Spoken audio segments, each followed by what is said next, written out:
we're going to talk about interval inversions today. Now, an inversion means that we take the top and we put it on the bottom.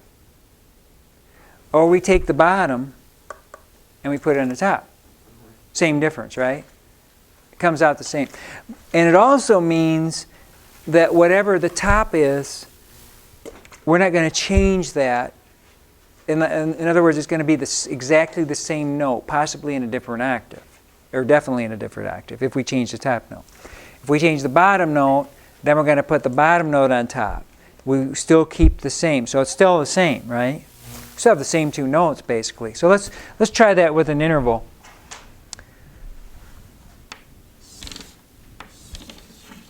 So if I have an interval like this, and I want to invert it, I'm going to pick one of the notes to leave the same. Doesn't matter which one. For now, I think I'll just keep the top note the same. And I'll take the bottom note and put it on the top. So in this interval, I have G to C. G is on the bottom. In this interval, I have C to G. Now C is on the bottom. So I just basically turn the interval over, right? That's called an inversion. So I've inverted the first interval. Now, let's name this interval. What kind of interval is that? It's a fourth. And we know what kind of fourth. Perfect. It's a perfect fourth. What interval is this? Fifth. It's a fifth.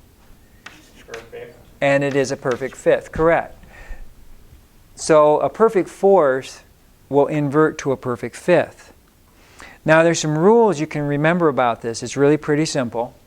The two numbers in an interval inversion will add up to 9. So in other words, if we start with a second and we make an inversion, that will invert to a seventh. A third will invert to a sixth. A fourth will invert to a fifth. A fifth will invert to a fourth. A sixth will invert to a third. A seventh will invert to a second. And an octave will invert to a unison. Right? Because the number for octave is 8, unison is 1. So when we invert an octave, we end up with a unison. When we invert a unison, we end up with an octave. Two numbers equal 9. All right, and the other thing that we're going to do is we're going to say perfect intervals invert to perfect. Major intervals, actually let me do it this way. I like drawing this arrow better. Perfect to perfect. Major inverts to minor. Minor inverts to major. And augmented will invert to diminished, diminished to augmented. That's basically it. That's the whole thing right there. The two numbers, when we invert an interval, the two numbers will equal 9. A perfect interval inverts to perfect. A major interval inverts to minor. An augmented interval inverts to diminished. And a diminished interval inverts to augmented. Let me go back to this one. A major interval inverts to minor. A minor interval inverts to major.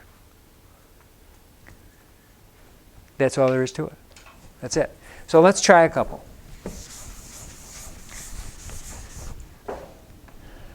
Okay, so we're over on page 148.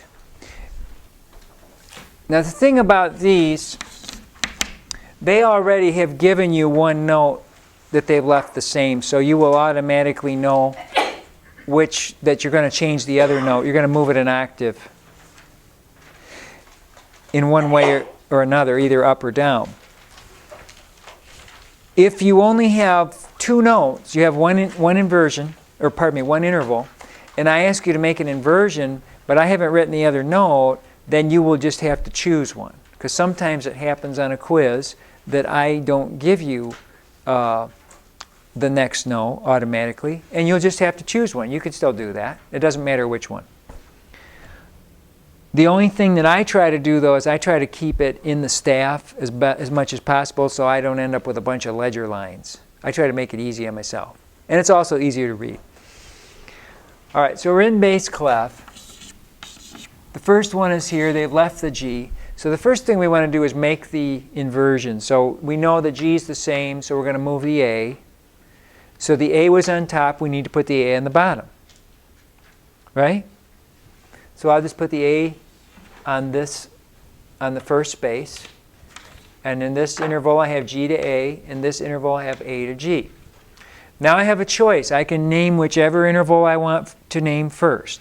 I always like the smaller, whichever one I think is the easiest. Usually it's the smaller one. In this case, we have G to A. Number is 2. It's a second, right? Key signature G. 1 sharp. That tells you that A is natural. So the answer is a major second. Now the second interval, I can actually just go over here. I know major inverts to minor. So I know this is going to be a minor. And I know that the two numbers are going to add up to 9. So I know this is a what? 7. It's a 7. This is a minor 7th. And if I check it, I can say the key signature of A is close. 3 sharps. That tells me in the key signature of A, G is sharp. So A to G sharp is a major 7th. In this case, it's A to G, which is a half step smaller. It is a minor 7th. So I could check it like that. But if you get the first one right, then you can just more or less name the second one. All right, let's go on.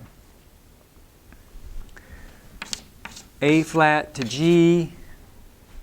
You're given the A flat. So the A flat stays the same. That means I have to bring G down an octave. It has to become the lower note. So I'm going to put the G right next to A flat. I don't have room really to write it in between the flat and the note, so I'll just put it off to the left there. So this one's probably the easiest one. What's the number G to A flat is? 7. G to A flat is? Stick with me. G to A flat is? Second. There we go. G to A flat is a second. What kind of second is it? Do you know? Okay, let's not guess. It is a minor second, isn't it? So I know that this interval is a major 7th. Major inverts to minor. The two numbers equal 9. Yes? So you can find out like what the interval is for the first one, and then just invert it literally without having to do the rest of the steps. So it's like you get major 7, so you know that like 7 plus 2 is 9, and then you just flip the major to the minor. Right. But I want you to make the inversion first. Because, see, we answered the inversion because I think it's easier to answer. To me, I could see immediately that was a minor second. It's diatonic half step, right? So it's a minor second, and I know that that one was a major 7th. Then I can check this if I want to. Key signature of A flat is what? Key signature of A flat, everybody, is 4 flats. What does that tell you about G? It's natural, so that's it. Can I erase this? Can we do What? The last one in that row? Sure. Let's do the next one first. B to G, and they've left the B. And so first thing I do is I make the inversion. Just follow the steps, make the inversion. So how do I make the inversion?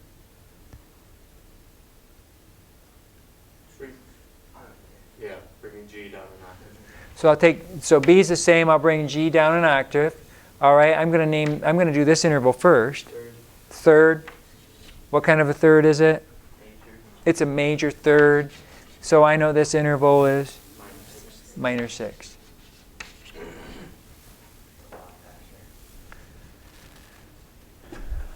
F to G. The F is, all right, and then how do I make this inversion? I have F to G. The F is left, so what do I do? G an octave lower. Move the G an octave lower. And again, I'd do that one first. F to G is what? Major second. It's a second, and it is a major second. So this is Minor 7. minor 7. Okay? And then the last one in that row, E to D flat. All right, so the E is left. And how do I make that inversion? Bring down the D flat.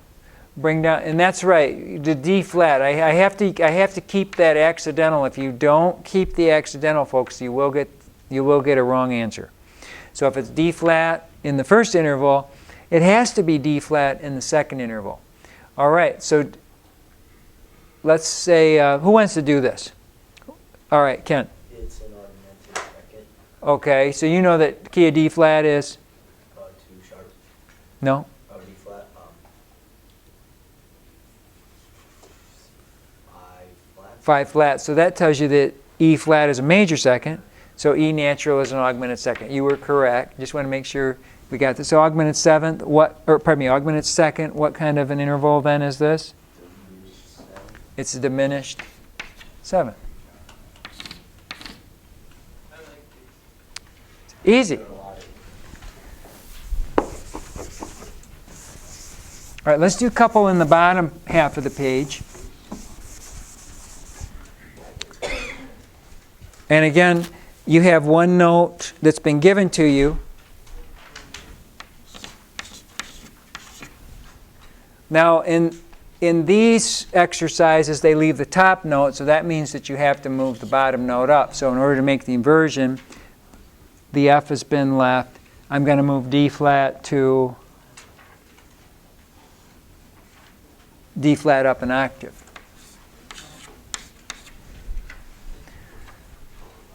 So, Ada, which interval would you do first? Okay, what do you got? What's the number? Just give me a number. Third. It's third. Key signature of D flat is? What does that tell you about F? So what kind of third is that? It's major third. And then this interval is minor 6. Guys, if you have private conversation, go outside and have it. Stick with me on this. If you have something to say, I'll let you say it. All right, minor 6th. Good. Major third, minor 6th. All right, next one. We have an A flat and an E. The A flat is kept in the second interval. How do I make the inversion, Ashley?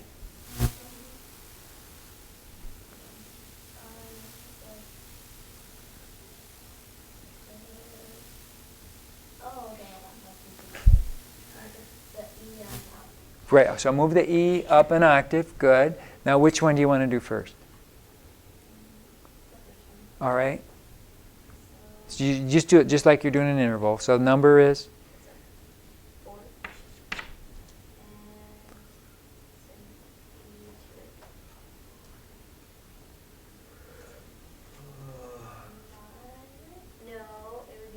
It's a diminished fourth. Thank you. And then, so this one is? It's an augmented fifth. Good. All right, let's do one more here. Okay, F to D. We keep the D. And Dylan, how do you make this inversion? I bring the F up an octave, so then I'm going to do the third. You're going to do this one? Yep. Okay. The key signature of D is 2 sharps, which means F would be sharp. Since it's natural, it's a minor third. All right, so D to F is a minor third. And it makes that a major sixth. And then F to D is a major sixth. That's it. There is one little mistake here in the book. When you look at the third row, and this is actually the program defaults to this. In the third row, they meant to keep the B flat, but because it's in the same measure, that they didn't write it again. So I want you to put a little flat in there, everybody, on that second B to make sure you know that's supposed to be flat. You have to put those in. So when you're making these inversions, you always have to keep the same accidentals on the notes. And you don't change the notes, you have to keep the same note. So if the first interval has A to B flat, the second interval has B flat to A. Okay?